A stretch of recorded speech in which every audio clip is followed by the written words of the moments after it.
ఎవరైతే తెలంగాణ కావాలని 1952 నుంచి నేటి వరకు ఈ తెలంగాణ మట్టిలో ప్రాణాలు కోల్పోయిన ప్రతి ఒక్కరూ కోరుకున్నది చంద్రశేఖరరావు ముఖ్యమంత్రి కావాలనో రేవంత్ రెడ్డి ముఖ్యమంత్రి కావాలనో కాదు, సామాజిక తెలంగాణ కోసం, బడుగు బలహీన వర్గాల రాజ్యాధికారం కోసం ఆ రోజు నా సర్దార్ సర్వారి పాపారాయుడు ఏ విధంగా అయితే గోల్కొండ కోటని కొల్లగొట్టిండో ఈ రోజు ఇక్కడ ఇద్దరు సర్దార్ సర్వారి పాపారాయుడు ఉన్నారు. ఒక్కసారి మీరు ఇద్దరు రేసులో జాజుల శ్రీనివాస్ గౌడ్, ప్రసన్న హరికృష్ణ.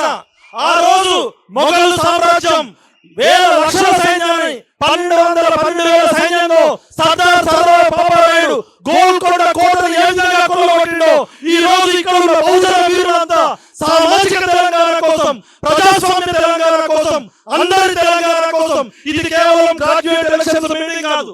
తెలంగాణలో మేధావులు, పట్టభద్రులు, చదువుకున్న అందరూ ఆలోచించండి. తెలంగాణలో ప్రాణాలు కోల్పోయినవారు తెలంగాణ